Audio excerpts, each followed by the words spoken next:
TV, independen, terpercaya.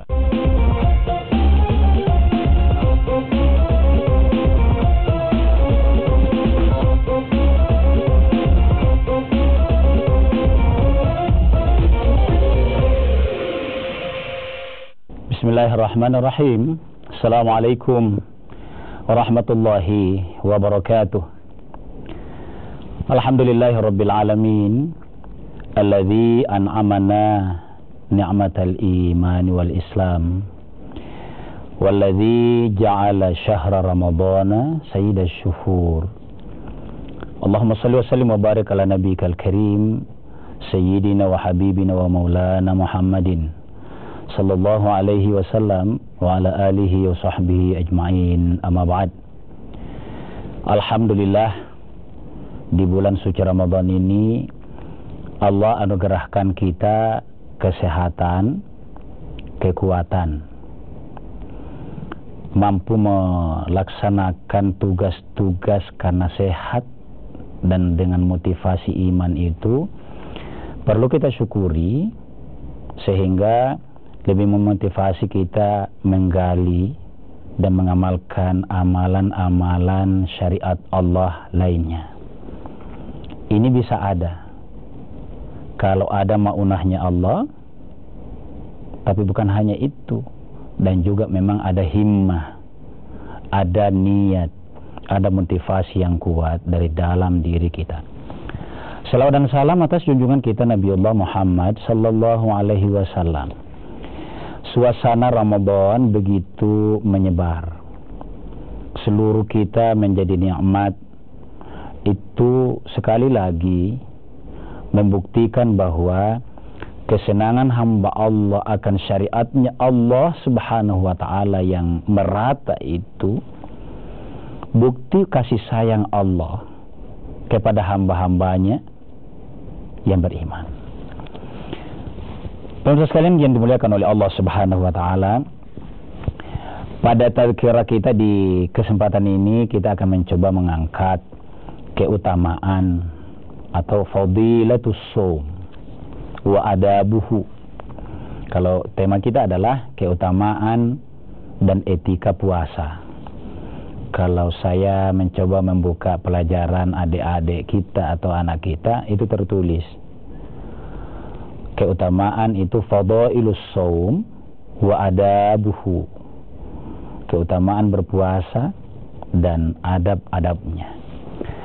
Pemirsa sekalian kaum muslimin dimuliakan Allah, keutamaan puasa dia menjadi utama sebab dia ditempatkan oleh Allah subhanahu wa ta'ala sebagai salah satu rukun keislaman seseorang, pada rukun yang keempat, yakni berpuasa di bulan Ramadan. Jadi sesuatu yang diwajibkan oleh Allah, yang kalau dalam rukun Islam itu urutannya syahadatain, salat, zakat, puasa, dan haji, yang diposisikan diurutkan oleh syariat ini itu bukti pengistimewaan dari Sang Maha Pencipta dan Maha Pembuat syariat, yang Maha tahu hikmah di balik syariat-syariatnya itu, yakni Allah subhanahu wa ta'ala. Jadi keutamaan berpuasa dijadikan oleh Allah sebagai indikator, pintu standar untuk ketakwaan seseorang. Kita sudah mafhum benar ayatnya pada ayat terakhir di surah, di ayat terakhir di 183 itu. Saya baca utuh ayatnya. Bismillahirrahmanirrahim. Ya ayyuhalladzina amanu, hai orang yang beriman, kutiba alaikumus syiamu, diwajibkan kalian semua berpuasa. Tapi ingat, kama kutiba alal ladzina min qablikum, hal yang sama telah diwajibkan min qablikum, umat-umat sebelum kamu, la'allakum, agar kalian bertakwa. La'allakum itu kalau kita bawa kepada mau lebih memahami keutamaan puasa kita ini, Allah katakan, la'alla, saya meminjam bahasa-bahasa ala-ala pesantren dulu. Kalau Allah menggunakan kata la'alla, agar, maka potensi akan terwujud sesuatu yang di belakang kalimat itu akan terwujud. Jadi, kalau kita puasa dengan tujuan mendapatkan takwanya Allah Subhanahu wa taqwa kepada Allah Subhanahu wa taala, insya Allah terwujud. Jadi, la'allakum tattaqun, agar kamu bertakwa kepada Allah. Jadi, keutamaan puasa posisinya standar, salah satu indikator ketakwaan hamba Allah Subhanahu wa taala di samping 4 rukun Islam yang lain. Jadi keutamaan puasa itu. Ada hadis yang memotivasi kita. Istimewanya ini puasa, pemirsa sekalian. Dalam salah satu hadis qudsi Allah firmankan, as-saumu li, puasa itu adalah untukku. Jadi kan kita berpuasa, pemirsa sekalian, itu kan tujuannya hanya mencari ridha Allah. Saya pernah elaborasi sedikit. Kemampuan kita meninggalkan makan, minum dari pagi sampai siang itu, sore bahkan maghrib itu, adalah karena syariatnya Allah yang kita laksanakan. Kalau pemirsa atau saya yang meminta ke pemirsa tidak makan pagi, siang, sore, dilarang itu, tidak akan ada yang ikuti. Kenapa? Tidak masuk akal. Berat. Pasti berat dilakukan. Tapi karena dia adalah syariatnya Allah Subhanahu wa taala, menjadi semua kita mampu mengamalkan itu. Bukti bahwa syariat Allah ringan, sesuai dengan kekuatan bahkan kondisi fisik manusia. Kembali kita. Jadi keutamaan puasa menjadi standar keimanan seseorang itu dan dimampu dilakukan oleh manusia agar mengarah kepada ketakwaannya. La'allakum tattaqun, dan puasa dikatakan oleh Nabi dalam hadis qudsi itu, as-saumu li, puasa itu untukku, wa ana ajzibi, hanya Allah yang akan mampu membalasnya. Kita lanjutkan setelah jeda berikut ini.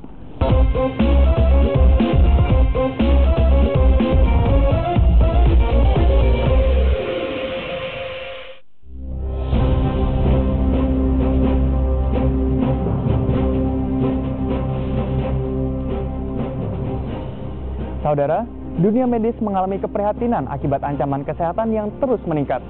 Penyakit yang dulu diderita oleh usia lanjut seperti jantung koroner, stroke, hingga diabetes, sekarang juga menggerogoti kaum muda. Stres diyakini sebagai biang keladinya. Penelitian menyebutkan 80% penyakit kronis mematikan bersumber dari stres. Simak liputannya berikut ini. Stres, tanpa kita sadari, tidak bisa dihindari. Menimpa siapa saja, di mana saja, kapan saja, terus-menerus. 70% penyakit kronis mematikan, seperti jantung koroner, stroke, diabetes, dan kanker berawal dari stres. Setiap kali kita stres, tubuh akan memproduksi hormon adrenalin dan kortisol yang jika diproduksi secara terus-menerus akan mengganggu sistem metabolisme.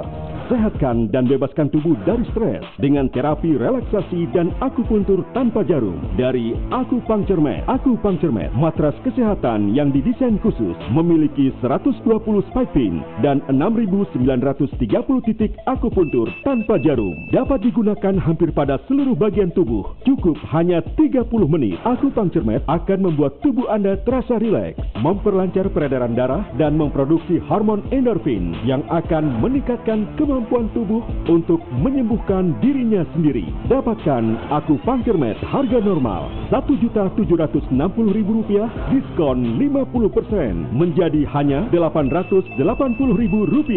Jangan sampai ketinggalan promo terbatas. Miliki Acupuncture sekarang juga. Stres tidak dapat dihindari, namun bisa dikendalikan. Imbangi stres dengan terapi relaksasi yang mampu membantu memproduksi hormon endorfin yang meningkatkan kemampuan tubuh menyembuhkan diri sendiri. Sampai jumpa di Breaking News Health Update.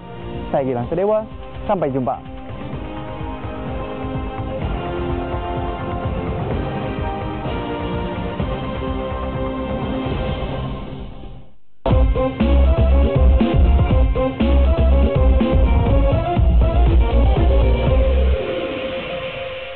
Kaum muslimin yang insya Allah dimuliakan oleh Allah, salah satu di antara penyebab memuliakannya itu berkah bulan Ramadan dan puasa yang kita amalkan ini. Nah, satu lagi ya yang kita perlu tegaskan, mudah-mudahan ada benang merah di dalamnya. Dalam hadis ini, as-saumu li, puasa itu untukku. Ibadah lain Allah tidak katakan demikian. As-saumu li, puasa untukku. Maka yang patut membalasnya, langsung membalasnya, wa ana ajzi bihi. Pantas yang layak membalasnya, sayalah, kata Allah. Kenapa? Rahasianya adalah ibadah-ibadah lain itu zahiri, nampak. Tapi kalau puasa, nampak tonji. Tapi kalau kita tidak tahan, kurang ikhlas, kurang kuat, banyak tempat untuk kita sembunyi. Habis polisi mengawasi orang mukmin itu untuk berpuasa, tidak akan mampu. Tidak ada yang mampu menemani kita, petugas negara apapun itu sepanjang hari. CCTV berapa jangkauannya? Tapi kalau Allah memberikan karunia kepada hambanya kuat melakukan puasa dengan ikhlas, tulus, maka Allah lah yang wajar membalas. Itu kelebihan ibadah puasa ini. Allah yang akan membalasnya secara langsung. Kalau ibadah sholat itu akan diwakilkan kepada malaikat-malaikatnya Allah, memberikan amalan kebaikan kita, catatan kebaikan kita itu dikirim oleh Allah. Tapi puasa, wa ana ajzi bihi, sayalah yang akan membalasnya. Pemirsa sekalian, keutamaan puasa minimal 2 yang kita sebut tadi menjadi indikator ketakwaan seseorang dan menjadi dasar agar orang mencapai ketakwaan kepada Allah. Yang kedua, Allah motivasi dalam hadis qudsi, puasa untuknya dan yang membalas langsung. Beda dengan ibadah lain, Allah Subhanahu wa taala. Itu minimal 2 itu. Sekarang, bagaimana etikanya berpuasa itu? Etika ini ada 2. Sebab adab, kalau kita bahasa agama kita pakai adabus shaum, itu adab-adab berpuasa, dia menyangkut 2 hal. Tata cara berpuasa yang baik, ada yang wajib. Ada kemudian banyak mengikut yang sunnah. Nah, itu adabnya atau etikanya berpuasa. Yang pertama, dianjurkan, disyariatkan oleh agama seperti yang kita paham bersama adalah berpuasa setelah, ini sudah lewat, setelah pasti kita berada di bulan Ramadan. Ini sudah lewat pembicaraannya sedikit, tapi kita review. Jadi, pada saat orang masih menunggu perhitungan hilal itu, ruqyah hilal itu, kalau belum pasti, jangan dulu berpuasa. Saya ulangi saja sekadar ilmunya, karena ini bagian dari etikanya berpuasa setelah memastikan masuknya bulan suci Ramadan. Nabi menegaskan, la yataqaddam ahadukum Ramadan bisawmi yaumin aw yaumaini. Jangan dahulu berpuasa sebelum waktu puasa, artinya sebelum Ramadan. Itulah sebabnya demi amannya kemarin kita sudah lakukan menunggu keputusan bersama imam-imam besar kita setelah menetapkan jadwal puasa itu. Itu yang pertama, adab atau etika berpuasa yang baik. Yang berikutnya pemirsa sekalian adalah ini yang wajib adalah berniat. Jadi langkah berpuasa itu, walaupun kita tahu ini rukunnya puasa, tapi ini bagian dari etika yang kalau kita lebih melakukannya dengan pengetahuan agama akan sangat menambah semangat kita berpuasa. Jadi berpuasa itu, kalau ada yang bertanya, Ustaz, kalau salat kan niatnya di awal, nomor 1. Itu puasa kapan? Nah, syariat agama pemirsa sekalian terlalu memberikan fleksibilitas kepada kita karena murahnya Allah. Maksud saya begini, kapan waktu berniat Ustaz? Waktu berniat untuk puasa, 2 yang ingin saya sampaikan.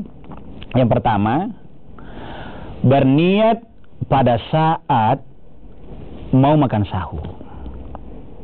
Boleh juga pada saat selesai makan sahur, sebelum waktu sahur dimulai. Masya Allah, ini agama kita, pemirsa sekalian, memberikan keleluasaan. Ustaz, kalau ada yang berniat sebelum tidur, boleh. Jadi niat atau waktu berniat puasa itu tidak mesti pada saat sahur saja. Asal sudah masuk maghrib, buka puasa pada hari itu misalnya, demi mengantisipasi jangan-jangan kita sebagai hamba Allah yang lupa atau tak tidur sebentar, berniat memang media sahnya sah. Yang menjadi catatan adalah upayakan setiap malam kita berpuasa. Ada yang bertanya, ada pengajian Ibu Majelis, Ustaz, saya waktu di kampung dulu tuh dikasih tahu ke guruku, dikasih tahu bapakku, boleh berniat sebulan penuh. Sehingga penekanannya yang penting sudah berniat pertama puasa.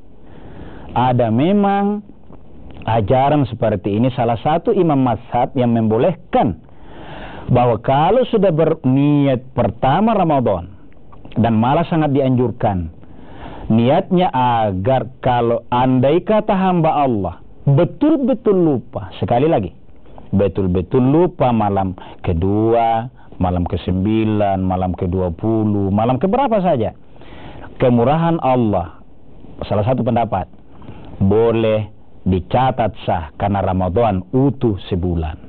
Tapi yang paling aman, paling banyak ibadahnya, paling banyak niatnya adalah berniat puasa setiap malam. Paling afdol kalau jelang sahur atau selesai makan di situ baru berniat. Itu adabnya, tuntunannya berpuasa yang wajib. Yang berikut pemirsa sekalian adalah sahur. Ini sudah pernah kita angkat sedikit. Sahurnya itu ditakhirkan. Jadi jangan sahurnya, Ustaz, saya capek. Memang saya begitu selesai tarawih makan mie, boleh. Tapi disyariatkan oleh Rasulullah SAW, sahurnya ditakhirkan. Dalam salah satu hadis ditegaskan bahwa senantiasa dalam kebaikan itu umatku, khususnya dalam puasa. Kalau ia berbuka puasa, dia percepat. Asal beduk maghrib, pasti jam. Kalau kita merujuk sekarang antara RRI atau TVRI yang menjadi panduan, bukan satu-satunya, tapi menjadi rujukan banyak bahwa kalau itu yang azan, ikuti itu, maka itu yang dimaksud takjilul fitri, mempersegera buka puasa, dan rangkaiannya adalah takhirus sahuri, memperakhir sahur. Makna di dalamnya juga, bukankah kalau makin lambat kita makan, makanan yang menjadi energi kita itu lebih memperkuat pada siang hari, sehingga senantiasa bisa melakukan aktivitas dengan full power, dengan full kekuatan. Nah, pemirsa sekalian kaum muslimin dimuliakan oleh Allah, Ustaz, kan beberapa hal yang menyebabkan orang tidak, sebagian muslim tidak berpuasa. Nah, ini agak ramai nih ya. Ada orang yang boleh tidak puasa kalau dalam perjalanan. Maka kalau ada tempat makan atau warung yang terbuka, bagaimana itu Ustaz? Boleh. Nah, di sini dituntut kearifan, kebijaksanaan, bukan hanya sekedar formalitas bahwa bolehnya boleh ada warung makan yang kalau ada orang perjalanan apalagi kota ini seluruh saja daerah masuk, ada warung-warung tertentu yang terbuka, boleh.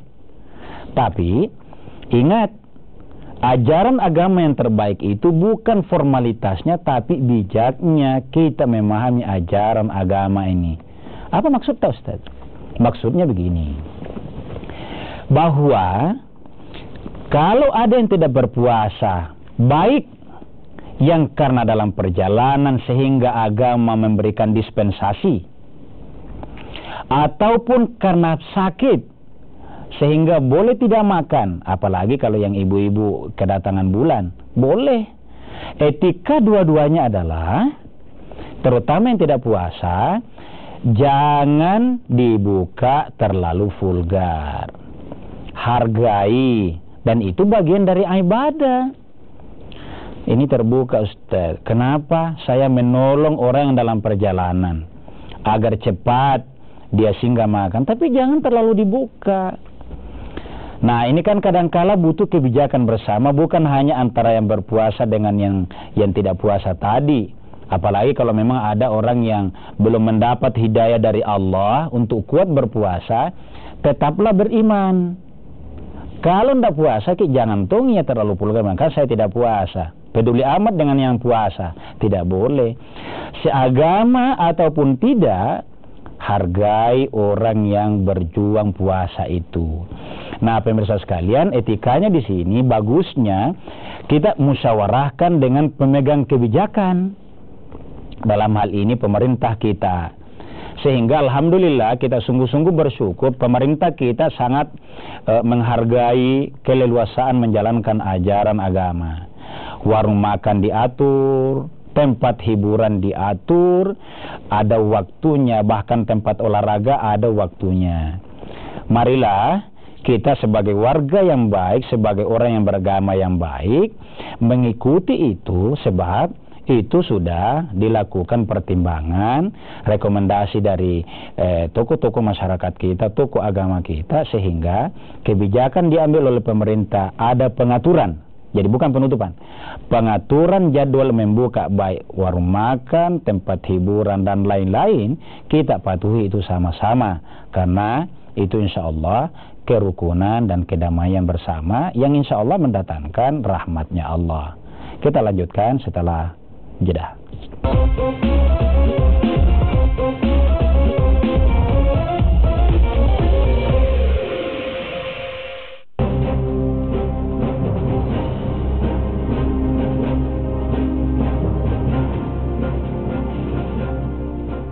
Saudara, maraknya perkembangan teknologi memberikan efek bumerang terhadap kesehatan. Polusi, limbah, dan radiasi gelombang elektromagnetik semakin sulit dihindari. Korban pun banyak berjatuhan. Sampai kapankah hal ini akan terus berlanjut? Sejauh mana kita sudah melindungi diri? Simak liputannya berikut ini. Mustahil untuk dihindari. Setiap detiknya partikel logam berat masuk ke dalam tubuh melalui pernapasan dan pori-pori kulit dan menumpuk dalam darah. Radiasi gelombang elektromagnetik berpancar 215 kali per detik masuk dan merusak DNA dalam sel, mengganggu kehamilan, memicu cacat janin dan autisme, menyebabkan kanker otak, kanker payudara, gangguan psikologis, kemandulan, kerusakan DNA, kepikunan dini, Alzheimer, multiple sclerosis hingga Parkinson.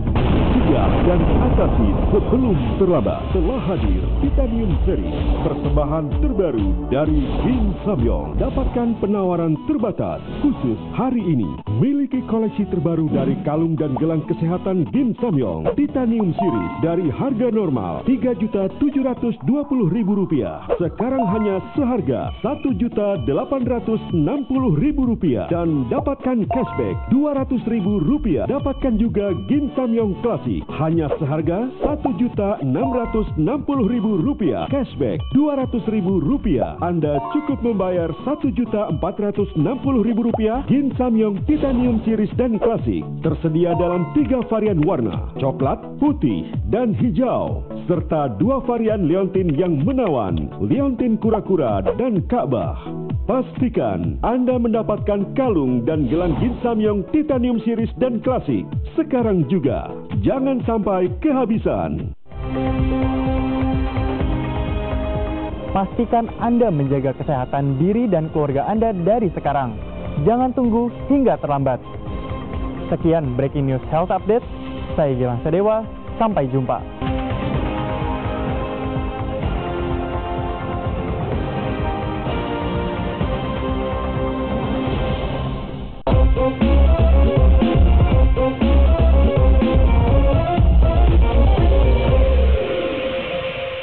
Kaum muslimin yang dimuliakan oleh Allah Subhanahu wa taala, kalau kita makin membuka segala dinamika kita bersama sebagai umat beragama, beda agama, kita umat beragama juga dengan pemerintah, satu sisi ya saya melihatnya sudah sangat patut disyukuri. Arah visi bersama di kota kita ini, di wilayah kita ini, Sulawesi Selatan dan umumnya Indonesia, sudah ada aturan-aturan bersama itu.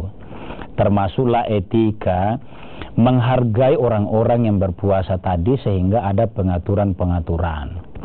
Itu sama-sama beretika. Oleh karenanya, penguatan di situ, kalau pemerintah sudah menyampaikan anjuran, edaran, kita patuhi. Jangan lagi ada coba-coba bilang, melakukan boleh karena lobby, karena pengecualian. Ini kan yang ganjil, kita mau perbaiki ini. Kadangkala yang justru ada ketahuan pelanggaran di situ, yang miris di situ, yang mestinya mengawal aturan. Nah, etika berpuasa kita kembali sedikit bahwa bagi orang yang berpuasa sungguh-sungguh mengupayakan pada dirinya tertanam nilai puasa itu, hikmah puasa itu, sehingga akan terpancar dalam kehidupannya sehari-hari. Hamba-hamba Allah yang karena ada pengecualian yang oleh agama dikatakan wa 'alal ladzina yutiqunahu fidyatun ta'amu miskin, misalnya orang-orang yang tidak mampu karena sakit. Dalam ayat lain au ala safarin, yang dalam perjalanan misalnya, sehingga tidak puasa, sebisa mungkin kita junjung tinggi itu. Ustaz, saya kan tidak masalah, lakum lana a'maluna walakum a'malukum, ya prinsipnya. Saya hari ini dalam perjalanan, saya tidak puasa, jangan terpengaruh kalau saya makan di depan orang yang berpuasa tadi. Jangan. Tidak berpuasa pun hari itu karena dispensasi tadi, karena sakit, karena dalam perjalanan, kalau etikanya dijaga, berpahala. Saya mau tegaskan ini. Menjaga, jangan sampai dikira hanya karena puasa lalu berpahala, bukan. Jadi orang yang dalam perjalanan kalau tidak puasa, hilang pahala puasanya. Pahala puasa iya, dan dia harus ganti di hari tertentu pada saat longgar. Tapi pada saat itu kalau dia jaga etikanya, menjunjung tinggi, menghormati, Allah dengan segala kemurahan rahmatnya memberikan pahala tersendiri bagi orang yang menghargai itu. Ustaz, berarti kurang itu pendapatan, saya ini bisnis. Jelas sekali Ustaz. Bayangkan sebulan saya tutup itu warung makan saya, tempat hiburan saya. Iya, secara real, secara zahiri berkurang. Tapi kalau kita lakukan itu dengan niat menghargai orang, apalagi kalau ada kebijakan pemerintah, boleh jadi menjadi sebab terlindunginya bisnis kita, usaha kita, karena etika terhadap orang yang berpuasa. Kalau Allah mau, adakah yang mampu di antara kita siapkan pemadam kebakaran sebanyak-banyaknya, seluruhnya, kerahkan seluruh pemadam kebakaran kalau Allah mau bakar itu bisnis? Adakah? Ini bukan, ini di bulan puasa dimaknai bahwa apa yang menjadi kebijakan bersama itu adalah etika puasa, etika terhadap orang yang berpuasa, Sehingga kalau kita lakukan itu dengan baik, Allah Maha mampu mengganti rezeki-rezekinya, pendapatan-pendapatan kita di situ. Nah, kaum muslimin dimuliakan oleh Allah, puasa yang kita lakukan itu sangat perlu ada kita jaga adab-adabnya, etikanya, sebab insya Allah dengan puasa yang tujuan akhirnya takwa itu akan membawa kita kepada yang menjadi tujuan akhir itu ya. Kalau kepada Allah kita takwanya, akan saling lahir empati di antara kita. Pada saat kita jaga adab tadi, kan saya merasa, taruhlah misalnya kalau umat beragama yang lain, Masya Allah, memang beda agama, tapi rela mengikuti anjuran pemerintah itu bisnisnya, tapi dia hargai saya, dia hargai orang yang berpuasa. Pada kondisi lain kita akan lahir sebaliknya, kita saling membantu dalam hal itu. Karena sekali lagi pemirsa sekalian, nikmatnya hidup termasuk yang menjadi inti dari makna sosial ibadah puasa ini adalah lahirnya ketenteraman bersama. Apa yang bisa melahirkan itu? Kalau etika kehidupan bersama silih berganti menjaga, menghargai. Puasa yang sebulan penuh itu betapa panjang, 29 atau 30 hari kita jaga etika-etikanya. Pada akhirnya setelah di luar Ramadan, agama lain juga kita hargai, rahmat Tuhan yang Maha Esa akan mudah turun kepada kita.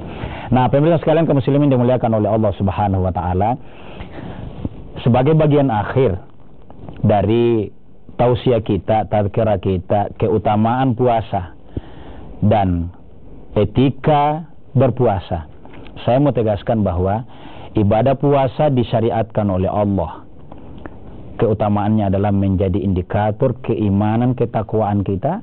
Marilah dengan senang hati senantiasa kita lanjutkan ibadah puasa ini dan lebih rindu untuk mencapai pada intinya nilai dari puasa itu. Yang berikutnya, disyariatkannya puasa oleh Allah ini salah satu tujuannya agar hamba Allah sehat. Dewasa ini makin ditemukan oleh ahli kita, ahli-ahli kedokteran kita, terlalu banyak penyakit yang salah satu terapinya kurangi makan. Puasa tentu secara kesehatan iya, secara hikmah, sekali lagi, hikmah dari Allah akan menyehatkan hamba Allah yang bersangkutan. Dan yang berikutnya, yang terakhir, etika berpuasa, baik etika yang tidak tersurat, menjadi kita fahami secara bersama, baik antar umat beragama maupun antar umat seagama, tapi lagi mendapat dispensasi agama untuk tidak melakukan itu, menjaga etikanya. Sebab tidak puasa pun, tidak sedang berpuasa pun, kalau menjaga kehormatan saudara kita, juga nilai baik. Oleh karenanya, imbalan pahala juga dari Allah Subhanahu wa ta'ala. Mudah-mudahan senantiasa sisa puasa yang masih panjang ke depan ini kita dikaruniai oleh Allah kekuatan menjaga, memahami keutamaannya, dan senantiasa kita arif menjaga etikanya. Semoga demikian. Hadanallahu iyyakum ajma'in. Wassalamualaikum warahmatullahi wabarakatuh.